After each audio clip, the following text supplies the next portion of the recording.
আসসালামু আলাইকুম। যে কোনো বিপদের আঁচ পেলেই বা বিপদের পূর্বাভাস পেলেই প্রধান উপদেষ্টা ডক্টর মোহাম্মদ ইউনূস তড়িঘড়ি করে বৈঠকে বসেন রাজনৈতিক দলগুলোর সঙ্গে, অথবা যে দায়িত্ব তিনি নিজে নিতে চান না অন্যের কাঁধে চাপিয়ে দিতে চান, তখন রাজনৈতিক দলগুলোর সঙ্গে বৈঠকে বসেন। এর বাইরে সারা বছর তিনি বৃদ্ধাঙ্গুলি প্রদর্শন করে আসছেন রাজনৈতিক দলগুলোর প্রতি। আর বিএনপিও প্রধান উপদেষ্টার যে কোনো ধরনের ডাক পেলেই নিজেকে ধন্য ধন্য মনে করে।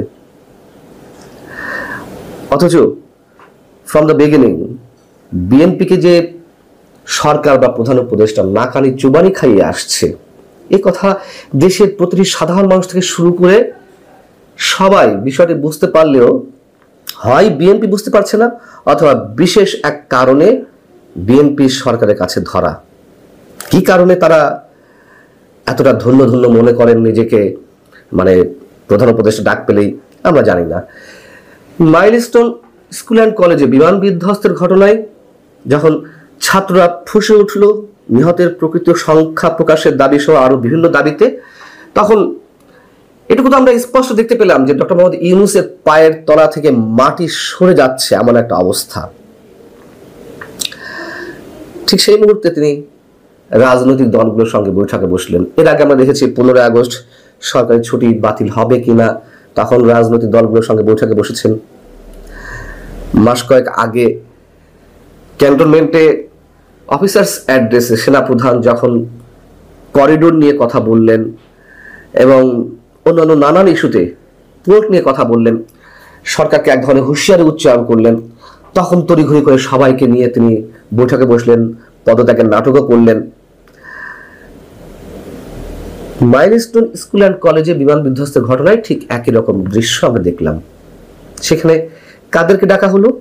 বিএনপিকে, জামাতে ইসলামীকে, ইসলামী আন্দোলন এবং জাতীয় নাগরিক পার্টি এনসিপি।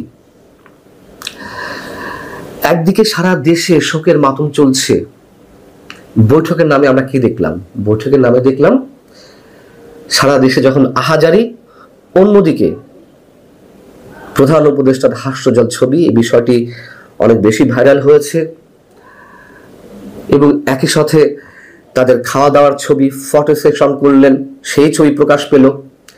এতটুকু লজ্জা নেই এই মানুষগুলোর। এই ছবি প্রকাশের মধ্য দিয়ে কি বোঝাতে চাইলো সরকার? মানে বোঝাতে চাইলো যে তারা যে কোনো ষড়যন্ত্রের বিরুদ্ধে ঐক্যবদ্ধ। এটা বোঝানোর জন্য কি গ্রুপ ছবি লাগে? বৈঠকের নামে খাওয়া দাওয়া, ফটো সেশন, এগুলো কি মেসেজ দেয়? নাটক। আর মাত্র 4 দল কেন? ডক্টর ইউনূসের পায়ের তলা থেকে মাটি সরে গেছে, তার জন্য তিনি রাজনৈতিক দলগুলোকে আবার ফ্যাসিবাদের বিরুদ্ধে ঐক্যবদ্ধ থাকার কারণে, ঐক্যবদ্ধ থাকতে তিনি সব দলগুলোকে, মানে রাজনৈতিক দলগুলোকে ডাকলেন। সেখানে 4 দল কেন? আর 4 দল থাক, 3 দল থাক, তার মধ্যে এনসিপি কেন? এনসিপি কোনো নিবন্ধিত রাজনৈতিক দল? সিপিবি কোথায়? বাসদ কোথায়? নাগরিক ঐক্য কোথায়? গণসংহতি কোথায়? এবি পার্টি কোথায়? আচ্ছা, এই ভদ্রলোকের অধীনে কিভাবে সুষ্ঠু, নিরপেক্ষ, অবাধ নির্বাচন সম্ভব? এই ব্যক্তিত্ব প্রতি পদে পদে তার যে পক্ষপাতিত্ব সেটা প্রকাশ করে আসছেন। এবং নাগরিক জাতীয় ঐকমত্য কমিশনের যে বৈঠকগুলো চলছে, ঐকমত্য প্রতিষ্ঠার বিষয়ে প্রায় 6 মাস 7 মাস হয়ে গেল, আর এক সার্কাস চলছে, রীতিমতো সার্কাস প্রতিদিন। এমনকি গত সোমবার যখন ভয়ঙ্কর বিপদটি নেমে এলো বাংলাদেশের উপরে বিমান দুর্ঘটনার, তার পরের দিন সকালেও জাতীয় ঐকমত্য কমিশনের বৈঠক হয়েছে। কি উদ্ধার করছে এরা? কি হয়? আমি তো বেশ কয়েকটা রাজনৈতিক দলের নেতাদের সঙ্গে কথা বলেছি, জানি সেখানে কি হয়। খাওয়া দাওয়া আর এইসব নাটকবাজি, ভাওতাবাজি, এছাড়া তো আর কিছু নয়। এবং দিনের পর দিন এগুলো টেনে নেওয়া হচ্ছে। জামাতের নেতা বৈঠক থেকে, অর্থাৎ রাত্রে যে জরুরি বৈঠক বসেছিল, সেখান থেকে বেরিয়ে জামাত নেতারা বলছেন যে ফ্যাসিবাদী শক্তির ষড়যন্ত্র ঠেকাতে দেশীয় ফ্যাসিবাদ বিরোধী রাজনৈতিক দলগুলোর মধ্যে ঐক্য অটুট রাখা অত্যন্ত জরুরি বলে জানিয়েছেন প্রধান উপদেষ্টা। ফ্যাসিবাদ বিরোধী মানে কি? আওয়ামী লীগের ফ্যাসিবাদিতার বিরুদ্ধে ঐক্য ধরে রাখতে হবে। হ্যাঁ, ফ্যাসিবাদিতার নগ্ন রূপ যে আমরা এই সরকারের সময় দেখছি, ডক্টর ইউনূস প্রতি পদে পদে ফ্যাসিবাদিতার চরম দৃষ্টান্ত স্থাপন করছেন। আমরা জানি না, মানুষ এগুলো বুঝতে পারছে না। এবং 2 দিন হয়ে গেল, 2 দিন হয়ে যাওয়ার পরেও তিনি এতটাই ভয়ের মধ্যে আছেন, তার মনোজাগতিক সবকিছুতে একটা তুমুল ভয় ভর করে আছে। তিনি না গেলেন মাইলস্টোন স্কুল অ্যান্ড কলেজের ক্ষতিগ্রস্ত এলাকা পরিদর্শনে, না গেলেন কোনো হসপিটালে। একাধিক হসপিটালে আহতরা চিকিৎসাধীন রয়েছেন। এর আগে আমরা কোন সরকার প্রধানের সময় আমরা দেখেছি তিনি প্রাসাদ থেকে বের হলেন না, তিনি তার যমুনার বাসভবন থেকে বের হলেন না। মানে সব জায়গাতে তিনি রেকর্ড সৃষ্টি করছেন।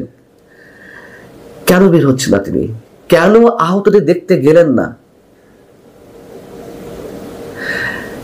আর এই যে ঐকমত্যের নামে বৈঠক, এটা আসলে ঐকমত্যের নামে জরুরি বৈঠক নয়, স্রেফ তার গদি রক্ষার বৈঠক। বারবার বলছি, তার পায়ের তলা থেকে মাটি সরে গেছে। অনেক আন্দোলন হয়েছে, যৌক্তিক অযৌক্তিক, এই 1 বছরে। কখন কোন পর্যায়ে থেকে কিভাবে আন্দোলনের দানা বেঁধে ওঠে তা কেউ বলতে পারে না। আওয়ামী লীগও অত্যন্ত সুকৌশলে অনেক ধরনের আন্দোলন, অনেক ধরনের যৌক্তিক কিংবা অযৌক্তিক আন্দোলন প্রতিহত করেছে। একটা পর্যায়ে ষড়যন্ত্রের কাছে তাকে হার মানতে হয়েছে। ডক্টর ইউনূস যতই চতুরতার পরিচয় দেন, যতই কৌশলের পরিচয় দেন, এগুলো করে শেষ রক্ষা হবে না, এটা ইতিহাস বলে। আবার আমরা কি দেখলাম? গোপালগঞ্জে 6 দিন পরে 2 উপদেষ্টা গেলেন সরকারের, সেতু উপদেষ্টা ফজলুল কবির খান আর বন ও পরিবেশ বিষয়ক উপদেষ্টা সৈয়দা রিজওয়ানা হাসান। তারা গিয়ে কি করলেন? সংঘর্ষের প্রতিটি স্থান তারা পরিদর্শন করেছেন, ক্ষতিগ্রস্ত কারাগার পরিদর্শন। আগেই বললাম, এনসিপির সভামঞ্চ, মানে যেখানে এনসিপির সভামঞ্চ হয়েছিল একটা অস্থায়ী সভামঞ্চ, সেটা তো এতদিন তুলে দেওয়ার কথা, রেখে দেওয়া হয়েছে, সেখানে সেই জায়গাটিও তারা পরিদর্শনে গেছে। সংঘর্ষের স্থান, জুলাই স্মৃতিস্তম্ভ সহ ক্ষতিগ্রস্ত বিভিন্ন স্পট তারা ঘুরে দেখেছেন। কি দায়িত্বশীল ব্যক্তিরা! অথচ যে 5টি মানুষ অফিসিয়ালি যেগুলো ডিক্লিয়ার্ড, 5টি মানুষ নিহত হলেন, তাদের কারো বাড়িতে গেলেন না। কেন গেলেন না নিহতদের কারো বাড়িতে? তারা সব আওয়ামী লীগের কর্মী? তারা তো সবাই আওয়ামী লীগের কর্মী না। এর মধ্যে দিনমজুর আছেন, ব্যবসায়ী আছেন। আর সবাই আওয়ামী লীগ যুবলীগ করলেও মানে একেবারে তারা অপাঙ্ক্তেও, তারা মানুষের পর্যায়ে পড়েন না, তাদের বাড়িতে যাওয়া যাবে না। এই যে বারবার বলছিলাম, নাটক নাটক নাটক এবং জঘন্য কুৎসিত নাটক। এই সরকারের কাছ থেকে আমরা কি আশা করব? কি আশা করতে পারি? ফ্যাসিবাদ বিরোধী ঐক্য। আল্লাহ হাফেজ, ভালো থাকুন সবাই।